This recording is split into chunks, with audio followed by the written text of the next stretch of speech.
presentaciones que tenemos que luego pues estudiarlas. Amanda aquí nos adelantó gran parte del trabajo, porque esa última diapositiva tiene que de alguna manera irse integrando a esas acciones que hemos ido valorando en las, o que vamos a seguir valorando en las clínicas jurídicas. A continuación vamos a escuchar a compañeros de la Comisión Intereclesial de Justicia y Paz. Yo no sé si ellos ya me están escuchando. Sí.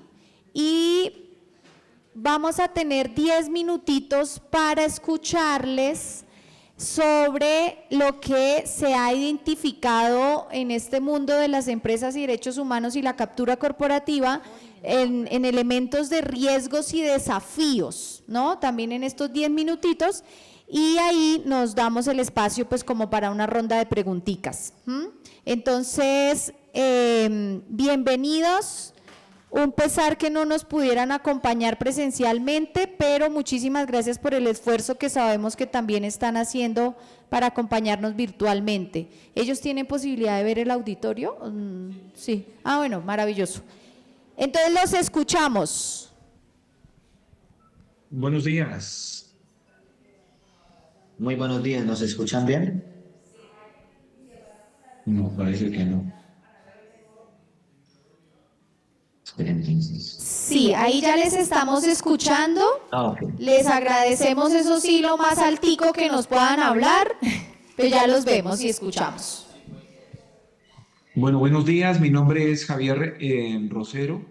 Presto mis servicios profesionales a la Comisión Intereclesial de Justicia y Paz como enlace territorial para el Bajo Atrato, Chocó y Antioquia. Y nos acompaña mi compañero. Muy buenos días para todos y todas.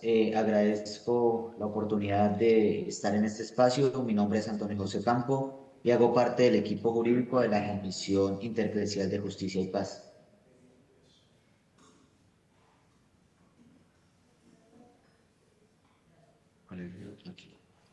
Gabriel Santiago Mera, de la Comisión Intereclesial de Justicia y Paz. Mucho gusto, agradecidos por la invitación.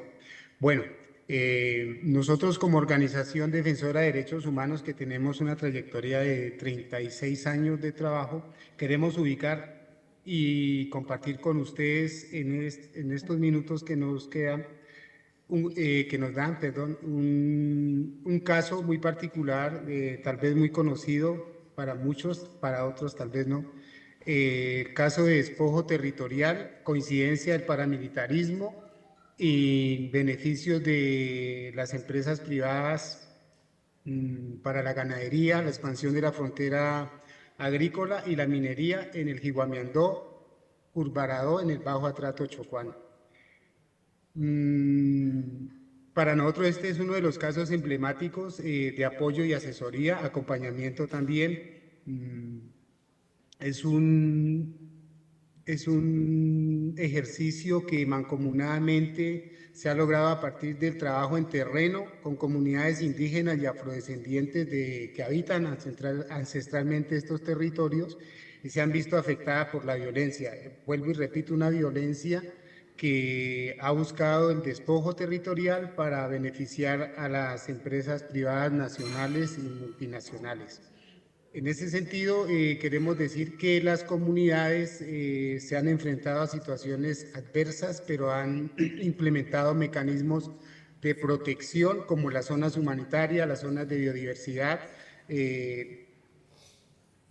con todos los riesgos que la continuidad del conflicto armado implica. Ahí están las comunidades, ahí se enfrentan a estas circunstancias pasadas, por ejemplo, a los desplazamientos, a las masacres, a bombardeos. Hemos ubicado algunos mapas aquí que los colegas van a presentar, van a explicar. Entonces, decirles a ustedes partiendo pues con una conclusión, que la justicia en Colombia no ha estado en favor de estas comunidades, por el contrario, ha sido un camino muy espinoso en el que el colega Antonio y el colega Javier expondrán cómo las comunidades han tenido que insistir y un poco con frustraciones, decirles que no hay avances, en el sistema jurídico para esclarecer los hechos, para encontrar verdad y para sanción a los responsables. Muchas gracias. Sí, muy bien, gracias Santiago. Bueno, como pueden ustedes observar en la pantalla, tenemos la ubicación de los sitios donde la comisión hace apoyo y asesoría a las comunidades. Tenemos a mano derecha la ubicación a nivel departamental, el país Colombia, y ubicamos aquí dos zonas humanitarias, que es la zona humanitaria Nueva Esperanza en Dios y la zona humanitaria Nueva Vida de la cuenca del Cacarica, afectada por la Operación Génesis año 1996, liderada por el general retirado Ritualejo del Río. Tenemos otra cuenca que se llama la cuenca del Curvarado. Esto ya es en Carmen del Darién, y podemos ubicar 6 zonas humanitarias. Está Cañomazo, Caracolí, Camelias, Argenito Díaz, Andalucía, Costa Azul. Las zonas humanitarias son un mecanismo de autoprotección en donde la población civil salvaguarda su integridad, al igual que también otra medida de autoprotección, que son las zonas de biodiversidad. Son espacios de la población civil, sus parcelas, donde protegen la biodiversidad y tratan de, a través de la práctica, unas propuestas totalmente distintas al monocultivo. En este caso, el tema de la palma en sus inicios, luego las cuestiones de la expansión del plátano en todas estas áreas. Tenemos en el Jiguamiandó 3 zonas humanitarias. Está Centro Jigua, Nueva Esperanza y Pueblo Nuevo. Gran parte de este territorio está en el Jiguamiandó, en Carmen del Darién. Uy, Carlos, problemas porque no hay mucho tiempo. Ya. Bueno, Coméntame. Listo, entonces, frente a las protecciones que se han hecho a los territorios que hemos tenido en mención, nosotros podemos destacar diferentes acciones jurídicas que se han llevado a cabo. En primer lugar, tenemos la tutela T025 del año 2004, que fue una tutela en la cual se declaró la existencia de un estado de cosas inconstitucionales en la situación de la población desplazada debido a la falta de concordancia entre la gravedad de la afectación de los derechos reconocidos constitucionalmente y aquellos desarrollados por la ley. En este sentido, esta sentencia pues claramente dio una protección hacia esas comunidades. Sin embargo, no se pudo cumplir a cabalidad, por ende se solicitaron o se ampliaron las protecciones frente a unos autos que se profirieron posteriormente por la misma corporación, es decir, por la Corte Constitucional. El primero de ellos fue el auto 005 del año 2009, en el cual se falla teniendo en cuenta la protección de derechos fundamentales de la población afrodescendiente víctima del desplazamiento forzado en el marco de la superación del estado de cosas inconstitucionales, precisamente, y se hace un seguimiento a la tutela ya proferida en el año 2004. Posterior a ello, se emite un auto que se denomina el auto 384 del año 2010, en el cual no solamente se hace el seguimiento a dicha protección proferida por la tutela, sino que también, incluso en este sentido, se da una caracterización especial y se consagra que estos sujetos, es decir, estas comunidades, son sujetos de especial protección constitucional, y adicional a ello se equipara junto a una cláusula, que es la cláusula pues, que se trata sobre el artículo 13 constitucional, que es aquel que nos habla sobre la igualdad, en el cual dice que estas comunidades pues, deben tener una protección constitucional reforzada. Bueno, otro aspecto que genera mucha preocupación acá en el territorio, especialmente hacia las zonas del Carmen del Darién, límites con Murindo, Antioquia, está en las pretensiones de la minería sobre el Cerro Jaicatumá. Entonces, hubo una sentencia en donde detiene la marcha de la pretensión de explotar el Cerro Carreper. En este momento ha habido algunas acciones de la empresa y para poder ir desarrollando su accionar en el territorio, cambió de razón social, vende o cede la minera, la Muriel Mining Company, cede a otra empresa minera, también filial de sus firmas, que es la Cobre SAS. Y esta minera Cobre en el momento ha venido pues tratando de ir cumpliendo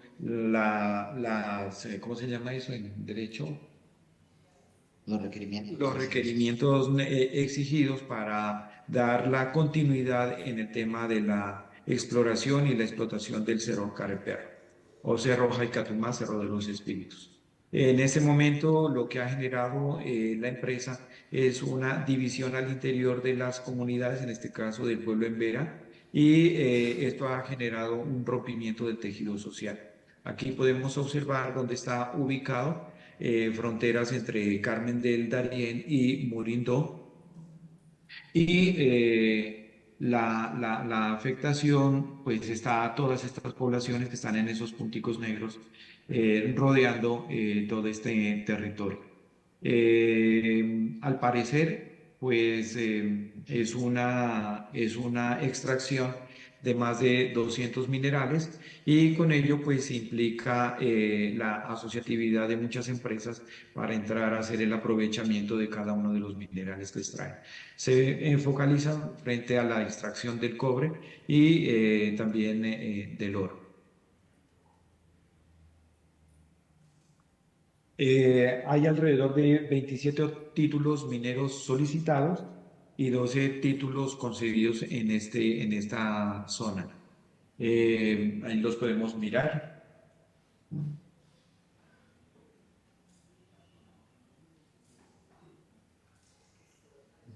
¿Qué pasó? Sí. Sí.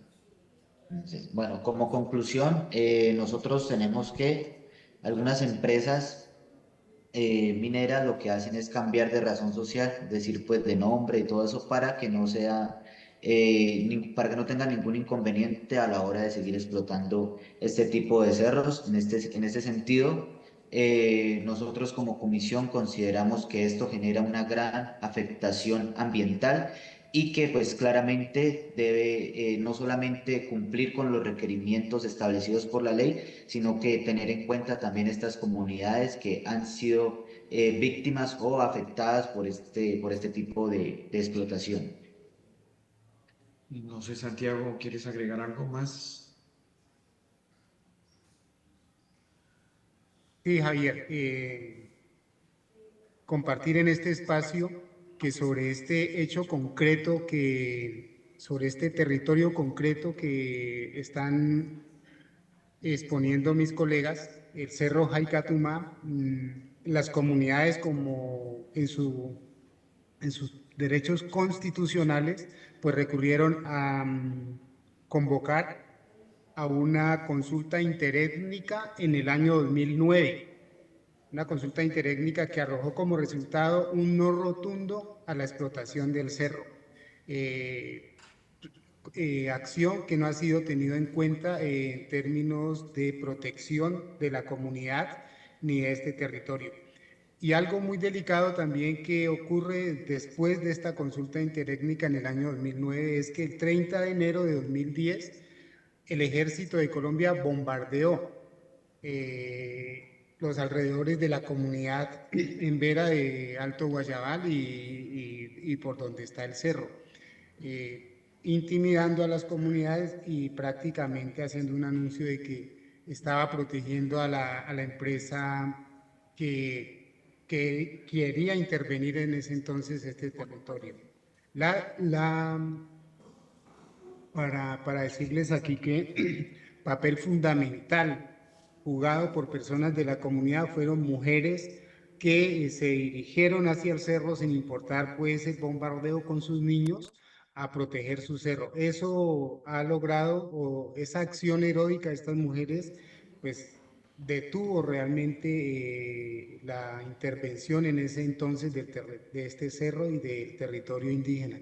Estamos hablando del proyecto Mande Norte, como lo acaban de exponer mis compañeros, mis colegas. Y la preocupación es por la ausencia de garantías para la protección de este territorio. Este es un territorio interétnico. La afectación ambiental que se generaría al de permitir la explotación de este cerro no tiene cálculos. El río Jiguamiandó desemboca al río Atrato, que como ustedes muy bien saben, pues fue declarado sujeto de derechos, y estamos hablando de una explotación a cielo abierto, más de 30.000 hectáreas, pero además este proyecto denominado Mande Norte abarca municipios del departamento del Chocó y también de Antioquia. Como decía Javier Hernán Rosero, está en pretensión, o está en este momento en el interés de la empresa minera Cobre, que está actuando de manera indebida en términos de consulta previa, ¿no? Las comunidades están pues Compañero. rechazando y esta actuación de la minera. Gracias. Compañeros de la comisión, muchísimas gracias. Qué pena no poder tener esta posibilidad de poder profundizar en tanto y tanto trabajo que también se viene desarrollando para frenar todos estos abusos de poder. Vamos a darnos una ronda de preguntitas. Obviamente les vamos a pedir que por favor seamos concretos en estas preguntas, que recordemos que no es en este momento el espacio para abordar casos, para compartir esa experiencia, sino en las clínicas jurídicas, ¿sí? Entonces, para que podamos ser muy finos en esas preguntas que les vamos a lanzar a quienes nos presentaron todas estas nociones en este foco de captura corporativa, desde esos retos, desafíos, las estrategias, los mecanismos, ¿no? Entonces, me levantan la manita y yo voy midiendo el tiempo para saber qué tantas intervenciones podemos hacer. Entonces, Peter y la compañera. Bueno, igual estas preguntas no son para contestar totalmente ahora, pero para tomar en cuenta también en los talleres más tarde. Pero uno, me parece que un tema importante que se resaltó es que en vez de hablar de captura corporativa, deberíamos hablar más bien de una alianza Estado corporativo, ¿no? Y entonces sí que hay momentos de cooptación, por ejemplo, cuando hay posibilidad que entidades del Estado se pasen y actúen en contra de los intereses del Estado. Podemos ver cómo Drummond metió a gente de la familia en la fiscalía, por ejemplo. Podemos ver el efecto de cómo el Estado pone a la disposición de las empresas su marco de terror, ¿no? Entonces, eso sería más bien esa alianza que se está dando. Luego, el hecho de que para permitir esa alianza es esencial, si el conflicto es utilizado para avanzar intereses económicos, el gran peligro es un proceso de paz que pueda desmantelar los beneficios del conflicto, ¿no? Eso sería un temita para pensar un poquito más. Con el tema de los estructuras de apoyo es importante resaltar, por ejemplo, cómo fueron incluso financiados a nivel internacional, la estructura que se armó en Arauca. Entonces, lo que se tiene es la estructura operando dentro del batallón en zonas donde había masacres cometidas para las multinacionales. Otro tema tal vez para resaltar o hablar más es el tema velo corporativo que resaltó Amanda y que igual no lo hemos hablado suficientemente, pero solo para que comenten este tema de que la multinacional es una entidad ficticia en el sentido legal, no tiene existencia real en un país. Una empresa depende de su personalidad jurídica en el país de registro. Y por eso, cuando una subsidiaria está bajo amenaza de investigación, desaparece. Entonces, ¿cómo hacemos? ¿Cómo rompemos ese velo? Es interesante que en los tribunales de arbitraje, de repente la multinacional aparece en forma concreta, acepta que tiene una relación directa y control sobre la subsidiaria. Pero ¿cómo hacemos para que se reconozca ese vínculo? Bueno, me he pasado. Bueno, ahí quedan varios temas porque es que esto nos da para un seminario, maestría, doctorado completo, ¿no? Siguiente pregunta. Una pregunta para Ramiro. Sigue aquí, ¿verdad? Francisco. La pregunta es, bueno, actualmente se está tramitando la reforma del Código de Minas y me gustaría saber si han reconocido la injerencia de todos estos actores que mencioné en su presentación, justamente en esta reforma del Código de Minas. Y para Amanda, siempre hemos tenido una inquietud si se ganó el proceso es decir, el país ganó, el Estado ganó, porque hubo necesidad o porque se ordenó la indemnización pues de la empresa contra la que se puso la demanda. La de Santurbán. Por aquí había, no, perdón, que ella me había dicho primero. Hola, buenos días. Bueno, yo tengo una duda, de pronto no sé cuál de todos los ponentes me la puede resolver. Es que resulta que en Boquerón hay un caso, una condena, donde, bueno, el tema de la indemnización y el reasentamiento de una comunidad, el cual hace el año 2021, si mal no estoy, se canceló y se estableció que ya no se va a hacer un reasentamiento, sino que se va a hacer un plan de manejo socioeconómico para que esas comunidades que ya hoy no tienen garantías ni seguridad alimentaria, pues por todas las afectaciones que ha tenido por parte de las empresas mineras, no tengan garantías, o sea, no se les ha resuelto el tema de las afectaciones que ha tenido. Es decir, la condena que hubo contra las empresas mineras no se ha llevado a cabo. Y Drummond pues ha dicho como que ya nosotros hemos cancelado a la fiduciaria lo que nos corresponde en el porcentaje económico y las demás empresas no. Entonces, ¿dónde quedan las garantías en cuanto a la condena que ya está para velar por los derechos de estas comunidades? Eso es caso, pero podríamos ver cómo se evalúan las clínicas. Acá y cerramos. Okay. Buenos días. Hablando de cooptación, pues todos sabemos que es muy fácil que a nivel municipal los alcaldes, concejales y autoridades locales tiendan a ser cooptados por las empresas mineras. Mi pregunta en concreto es la siguiente: ¿existe alguna herramienta jurídica con la que se pueda de alguna manera limitar la intervención de las empresas mineras al interior de la administración municipal en todos y cada uno de los programas sociales? Lo digo porque seguramente pasa en otros lugares y en otras regiones, en Jericó en particular pasa con todos los procesos, desde lo deportivo, lo cultural, lo artístico, y casi que las comunidades o los habitantes del territorio quedan sometidos a recibir unos beneficios porque, ejemplo, si el padre tiene el hijo en la banda, no va a poder decirle al hijo que no participe de ese proceso artístico de formación porque él no tiene la manera ni las condiciones para entregarle su instrumento o las condiciones propias para que se forme en ese sentido. Entonces yo quiero saber si desde el punto de vista jurídico existe alguna herramienta con la que podamos limitar esa apropiación de la alcaldía a favor de las empresas mineras. Gracias. Y vamos a cerrar con la pregunta de la compañera, pero yo también me recojo en esa pregunta, porque como las empresas nos han aparecido con el tema de la responsabilidad social y por ahí esos se meten hasta el alma, ¿cierto? Me recojo en esa pregunta, Amanda, porque yo creo que tú nos puedes dar luces. Hola, muy buenos días. Pues mi pregunta es un poquito más sencilla. Es que yo escucho por lo que estaban hablando los de la comisión, que en muchas zonas del país pues hay tantos títulos mineros.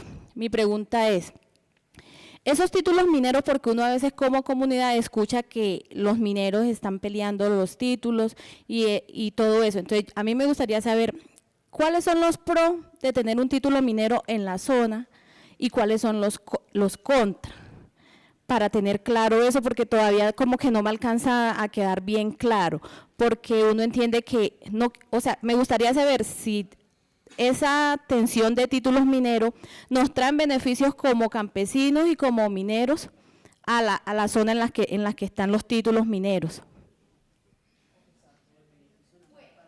Entonces, nos vamos a hacer una ronda, ¿sí? Si les parece, de intervención entre Amanda, Francisco, Ludivina y los compañeros de la comisión, pero entonces también ustedes van a tener que tener la capacidad de al punto. Bueno, muchísimas gracias por las preguntas. Voy un poquito con lo de la indemnización de Red Eagle. En realidad hay dos sentencias distintas de tribunales de arbitraje. Hay un primero que se hizo contra Ecooro Minerals contra Colombia, en donde fue una sentencia terrible, la del tribunal de arbitraje, porque Colombia terminó pagando una parte grandotota y la empresa otra, ¿cierto? Porque dividieron como los temas. No, yo no soy abogada, pero es lo que entendí. Y en el caso de Red Eagle, es la empresa la que tiene que pagar al Estado. Ahí no vamos a tener que pagar nada, ¿cierto? El segundo punto sobre, quiero hacer este llamado muy importante, ¿cierto? Sobre el plan de reasentamiento, el famoso PAR de Latillo, que involucra a 3 empresas de minería de carbón en el municipio de El Paso, en el Cesar. Ese proceso empezó en 2010 por una orden del Ministerio de Ambiente, implicó la obligación de las empresas Drummond, Colombia Natural Resources, CNR, y Prodeco, que es parte de Glencore, de reasentar a todas las familias de una comunidad que se llama Latillo, una comunidad chiquita, que fue totalmente contaminada por la explotación, acabaron con el río, con todo lo que estaba al lado de ellos, pero además que esta comunidad durante muchos años, en el gobierno anterior, digamos antes de 2010, durante el gobierno de los 2 gobiernos de Álvaro Uribe, fue un lugar como de reposo para los paramilitares. Entonces, esta combinación de esta decisión hizo que la comunidad no tuviera un nivel político crítico. Y entonces, cuando se plantea la organización comunitaria, son las mujeres las que toman el liderazgo. En el proceso mueren personas por cáncer, en el proceso sufren un asesinato, en el proceso sufren mucha intimidación. Organizaciones como el CINEP, como Pensamiento de Acción Social y otras acompañan el proceso. Una organización holandesa apoya, pero con una mirada muy ambigua con la empresa, y al final, hasta lo que hace al final de todo el proceso es que la empresa compra a los líderes, les ofrece, por ejemplo, a las mujeres ser conductoras de los camiones que sacan el carbón, y CNR se declara en quiebra en Estados Unidos.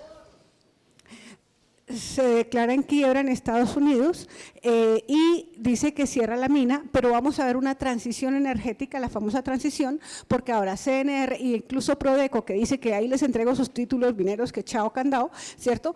Piensan ahora instalar parques eólicos y parques solares en donde antes estaba la extracción carbonífera. Entonces, ahí hay un recambio, pero no van a perder nada. El otro punto que quería mencionar acá es sobre la responsabilidad social empresarial. Sobre responsabilidad empresarial tenemos un recurso, un instrumento que debemos accionar ya. El acuerdo de paz con las FARC trae un artículo que fue desarrollado después en un decreto en el año 2018 por el gobierno de Iván Duque, que se llama obras por impuestos. Entonces, las empresas siempre han intervenido en las comunidades, reemplazando al Ministerio de Educación, el de Obras Públicas, el de Vías, etcétera. En este momento, obras por impuestos está vigente y hay contratos muy grandes entre el Estado y las empresas, no solamente digo Ecopetrol, sino de empresas como Postobón, empresas como Argos, por ejemplo, que ahora es muy amiguis del presidente Petro, que están haciendo convenios para desarrollar obras públicas. Entonces, la herramienta es pedirle a Petro que derogue ese decreto. Tenemos ya que trabajar alrededor de que un proceso de paz es la oportunidad preciso de revisar esas cosas que están pasando. ¿Cómo así que un perpetrador como Ecopetrol, que trabajó de la mano con los, o como Drummond o como Cerrejón, que trabajó de la mano con los paramilitares, ahora se presentan como los benefactores, pero además con un convenio bajo el acuerdo de paz con las FARC? ¿Sí? Hágame el favor. Entonces, ahí tenemos que mirar esa herramienta que me parece fundamental. El último tema es que la viceministra de Minas y Energía, Joana Rocha, dio la semana pasada, el viernes, en la audiencia pública en el Congreso de la República, en la Cámara de Representantes, dio la noticia muy buena de que van a hacer una reforma digamos, interna del Ministerio de Minas y Energía para modificar la forma en que se establecen los títulos mineros en territorios étnicos, por ejemplo. Y están haciendo un proceso con las organizaciones de la Mesa Nacional de Concertación. Para quienes no la conocen, los indígenas han dado un paso gigantesco en América Latina, los colombianos, y es que los indígenas colombianos se reúnen de tú a tú con todos los ministerios de gobierno indígena a gobierno nacional, se llama Mesa Nacional de Concertación, y ahí están discutiendo cómo modificar los títulos mineros en territorios indígenas. Eso sería, digamos, útil para el caso del Cerro Careperro, allá en Murindo, y además para todos los territorios como en el departamento del Baupés, territorio que visité cuando estaban justamente descubriendo coltán, y en este momento empresas japonesas y canadienses están extrayendo el coltán ilegalmente, porque lo extraen los indígenas. Los indígenas pensaban que tener un título minero indígena les favorecía, porque les venden el cuento de que va a haber regalías, que va a haber empleos. Y la pregunta que siempre le hacemos a la gente es: muéstreme una empresa que no necesite empleados. Ese no es ningún, y casi que toda la cooptación y la división comunitaria surge de una mirada patriarcal. Las empresas son entidades patriarcales, jerárquicas, divisionistas, cuya única y exclusiva finalidad está clarísimamente establecida desde hace 2 siglos y es ganar dinero. Entonces, ¿cómo combatir esa perspectiva y desde dónde trabajamos las economías populares? Lo que se llamó en la década del 80 en El Salvador el poder popular local, ¿cierto? Que hoy en día está muy distorsionado por los discursos esos de constituyentes y eso, pero que no reflejan lo que está pasando.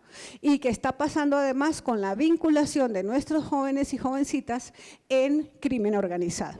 Entonces, que está ligado, por ejemplo, a minería de oro, que yo siempre digo, no es minería ilegal de oro, porque ese oro ilegal siempre va a parar a las cadenas legales en donde se refiran, en el estado de Alabama, donde está Republic Metals, o en Suiza, donde está Metalor, las 2 refinadoras de oro más importantes del mundo, que terminan creando o produciendo los lingotes de oro, que son dizque la reserva de los países, ¿no?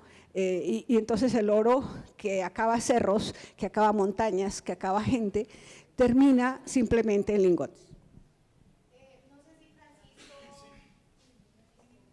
Mira, la primera pregunta tenía que ver con el Código de Minas. Yo apoyé a la ministra Irene Vélez en la revisión del texto, pero el 90% de los funcionarios del gobierno siguen siendo uribistas. Entonces apenas la sacaron a ella, me corrieron a mí también y yo no… el resultado es un texto que le decía yo al actual ministro de Minas, es un texto lleno de pajaritos y maripositas. Es decir, vamos a defender el agua, pero no dice cómo. Vamos a defender los indígenas, pero no dice cómo. Y meter pajaritos y meter maripositas, pues es muy bueno, pero yo particularmente no le veo así como muchas cosas buenas a eso, pero las cosas buenas es lo que dice Amanda de la concertación con el movimiento indígena, con el movimiento afro, donde se están poniendo condiciones. De hecho, nosotros apoyamos a unos compañeros yucpas ahí en el Cesar, la Corte Constitucional sacó una sentencia a favor de ellos y ahora pues ellos están pidiendo que nosotros los apoyemos en la implementación de la sentencia. El tema, y fundo lo que plantea la compañera de que si es bueno o es malo que usted tenga una mina en su territorio. Yo se lo voy a plantear en los términos de un negocio. A usted, por ejemplo, esas cosas que estaban preguntando ustedes de la responsabilidad social empresarial, todo lo que ellos hacen, escuelitas, puentecitos, carreteritas, lo pagamos nosotros, no lo pagan ellos. Ellos lo presentan en la declaración de renta y se lo deducen de la declaración de renta. Los trabajadores se los pagamos nosotros. Le hace el estatuto tributario, artículo 158-2, estuvo vigente por más de 10 años, entonces le pongo un ejemplo, yo a usted, minera, la contrato compañera y le pago $1.000.000 de pesos. Ese artículo dice que si yo la contrato a ella, siendo profesional o técnico o tecnólogo, en minería usted tiene que tener algún título o si no, no sirve. Entonces, si yo la contrato, la DIAN me debe devolver por ella el 170%. Entonces, es decir, yo le pago 1 millón y la DIAN me devuelve 1.700.000 pesos por cada mes que ella trabaja. Todo lo que se firme en el tema laboral y convencional, todo se lo deducen, yo lo pago. Es decir, yo pueblo lo pago, no lo paga la compañía. Le pago a los trabajadores, le pago la responsabilidad social, me dejan el hueco, me meten paramilitares, me acaban el medio ambiente. Por cada $100 que ellos pagan, nosotros les pagamos en rebajas tributarias 300. ¿A usted le gustaría ese negocio? Entonces, ese es el negocio de la minería y la energía y la industria extractiva en general en el país. Entonces, si a ustedes les gusta, pues me avisan, ¿me entiende? Pero ese es el negocio de ellos, ¿no? Entonces, por ejemplo, la acusación, perdóneme, la acusación contra Chiquita, 11.127 homicidios, 1 millón de desplazados forzados, 4.000 desaparecidos forzados. Los señores de Drummond, 4.400 asesinados, alrededor de 55.000 desplazados forzados, 3.300 desaparecidos forzados. La zona vuelta a nada, el medio ambiente impactado, etcétera. Eso es la minería. 158-2 y 158-1 del Estatuto Tributario. Ojo que ha venido cambiando, no tienen que buscarlo en los anteriores y si ustedes buscan, en este momento se me olvida el número, pero lo que pacta en convención colectiva, porque los pocos sindicatos que tienen convenios colectivos, convenciones colectivas, son los mineros y los petroleros, pero todo lo que pactan, todo lo que le paga a la empresa, se lo deducen de la declaración de renta, es decir, lo pagamos nosotros. Rico de negocio. Muchas gracias. Gracias, Francisco. No sé si los compañeros de la Comisión Intercrecial quieran de pronto complementar en algo o darnos respuestas a las preguntas que tenemos en la mesa. Buenas, pues agradeciendo la pregunta, es muy pertinente. Claro que sí, pues o sea, los títulos son derechos que se les dan a las mineras para que puedan pues extraer y hacer uso de ese recurso natural. Sin embargo, como lo exponía el anterior colega, esto nos trae más contras que beneficios, o sea, los beneficios son nublados por pues toda la afectación ambiental que se genera en el territorio. Y ya como lo exponía él, no es que genere, o sea, sí genera empleo, pero pues a qué costo, ¿no? Al costo ambiental y pues más que todo son beneficios que tienen las empresas y pues prácticamente las comunidades no se ven resarcidas del daño ambiental que se les pueda ocasionar. Entonces, pues nosotros también nos unimos como a esa misma línea de que nos trae más contras que los beneficios que pueda traer un título minero en una comunidad. Gracias, compañero.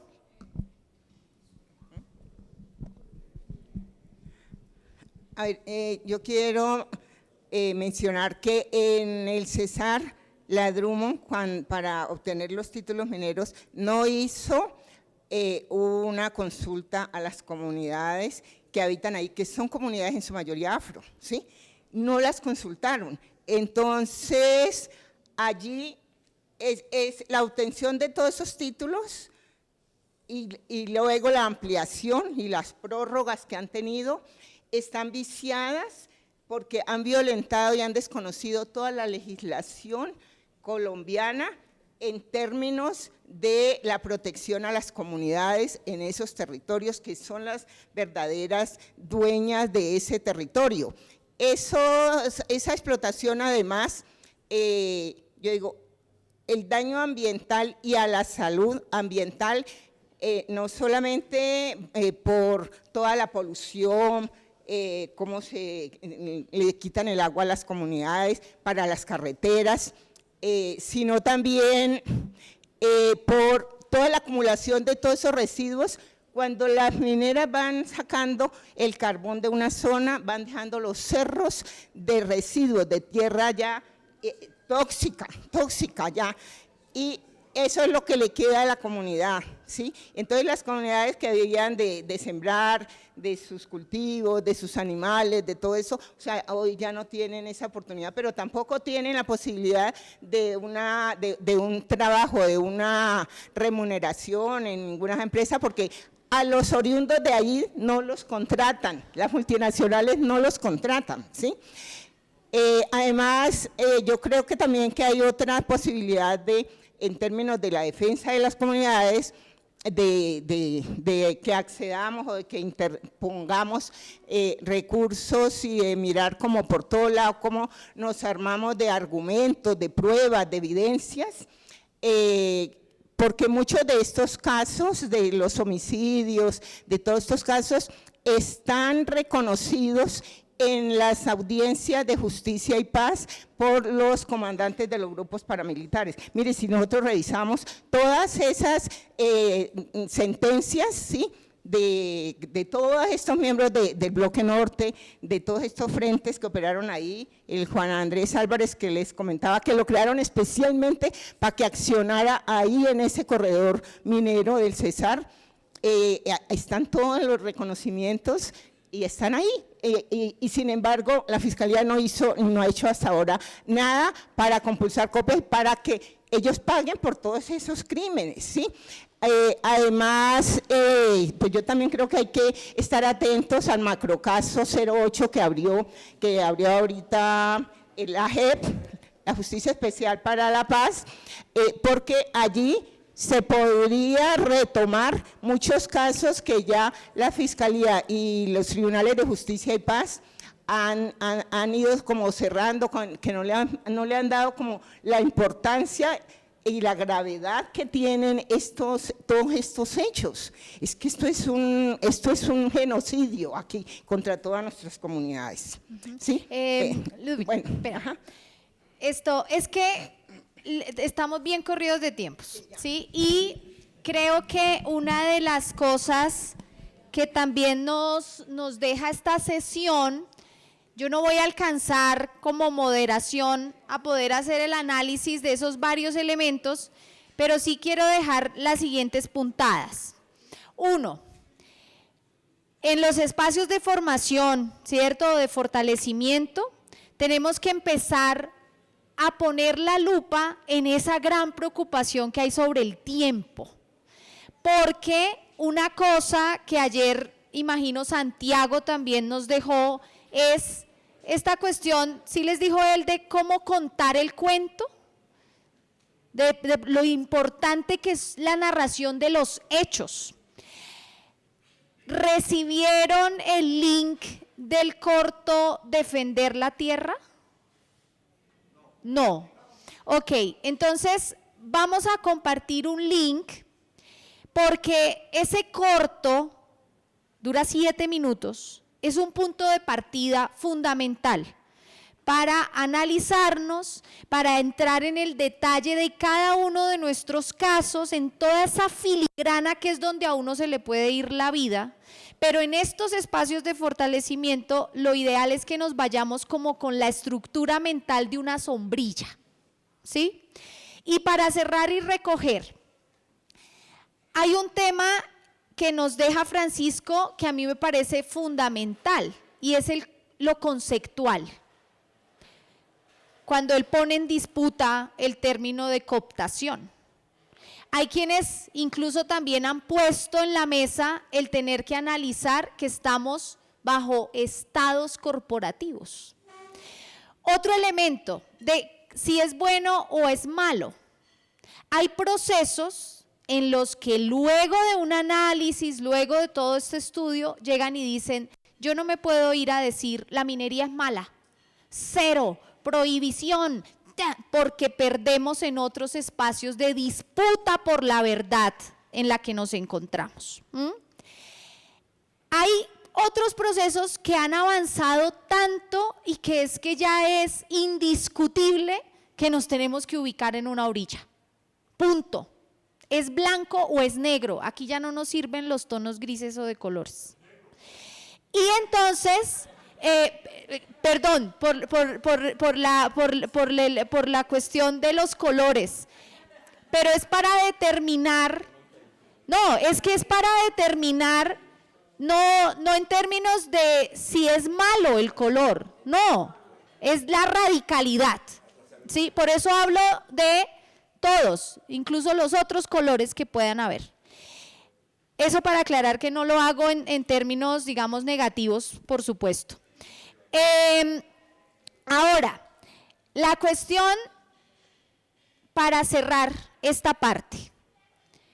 Eduardo Galeano, y ya varios que nos conocemos me han escuchado el cuento, pero otros yo sé que no. Nos contó que un día un cocinero reunió a todas las aves del mundo, a los patos, a las gallinas, a los faisanes, a los pavos, y les preguntó con qué salsa querían ser comidas.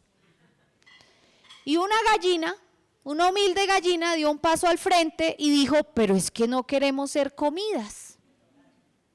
Y el cocinero le dijo, momentico, eso está fuera de la cuestión. Yo le estoy preguntando es con qué salsa quieren ser comidos, no si quieren o no. Y él decía que así funcionan las democracias en nuestra América Latina y uno diría que en el sur global. Y uno piensa en hasta dónde podemos ir identificando ese cocinero. Y entonces en ese ir identificando los cocineros uno se puede encontrar con las autoridades locales, luego con las nacionales, luego con un montón de aparatos, ¿cierto? Desde este sistema mundial, que si la ONU, que si la yo no sé qué, y luego aparece el Banco Mundial y el Fondo Monetario Internacional. Y Galeano nos decía, ese es el órgano más democrático que existe. Entonces, tenemos que ir evaluando los puntos de partida, tenemos que ir evaluando esos análisis muy en concretos que tenemos que ir haciendo para ir diseñando las estrategias y ese mundo de posibilidades que se nos ofrece desde el sistema mismo, donde se han abierto como unas ventanas de oportunidades, donde decimos, ay, los relatores, donde decimos, vámonos de incidencia al Ministerio de Minas, vámonos, pueden salir 1000 tareas. ¿Cuáles priorizamos? Es una gran pregunta que tenemos que irnos haciendo.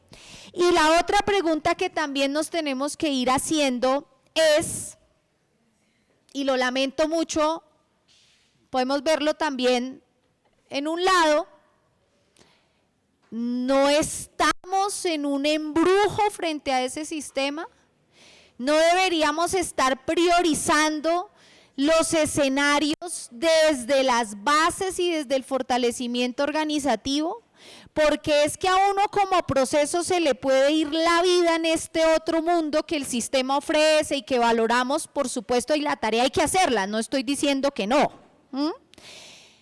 Pero cuando hablamos de se ha ganado en los tribunales de arbitramiento internacional,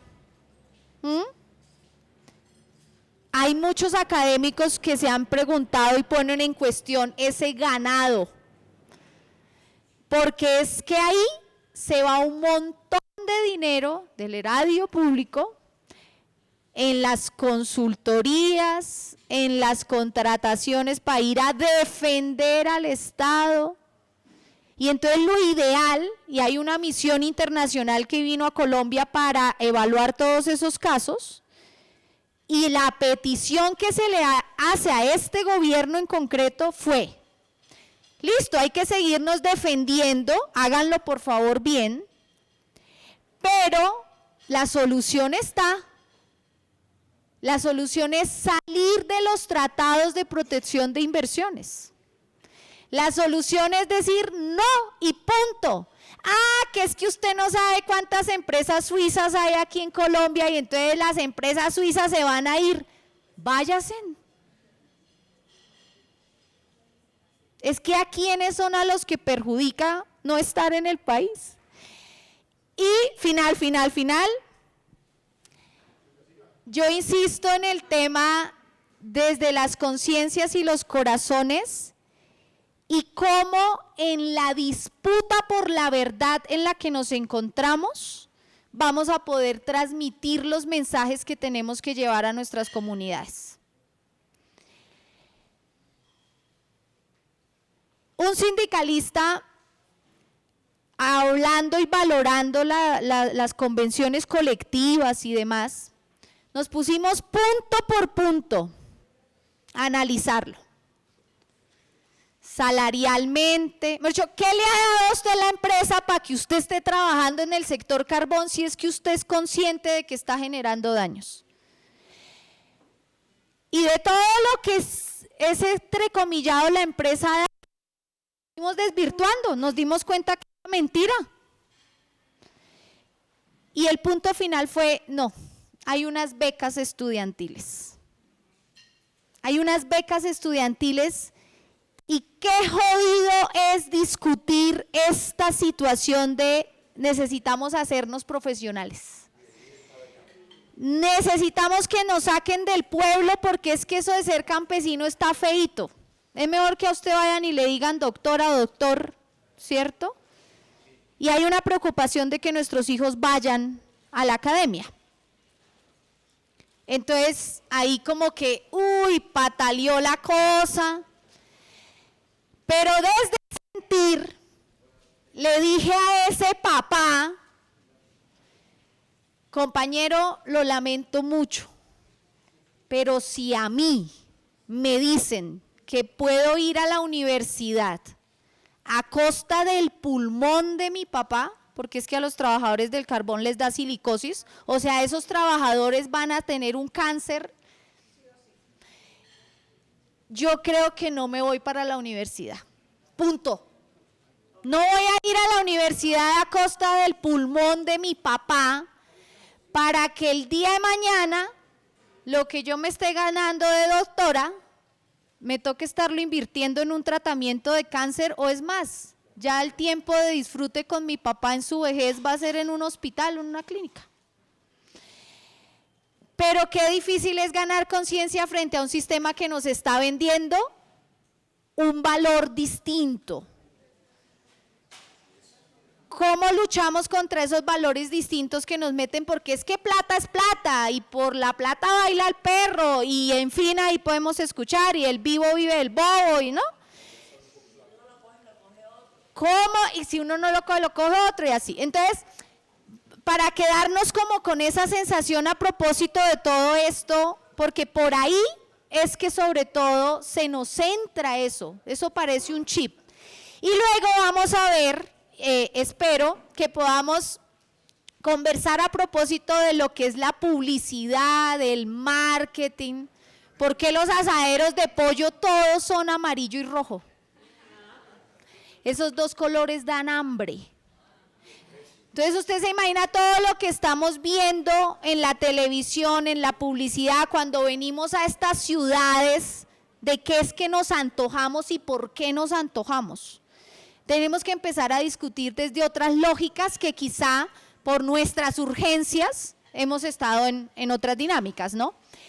Listo, terminemos de tomar nuestro refri, una salida al baño así, mejor dicho, estamos re mal en autocuidado aquí en esta sesión de la mañana, pero vale la pena para aprovecharnos lo máximo en este espacio, ¿cierto?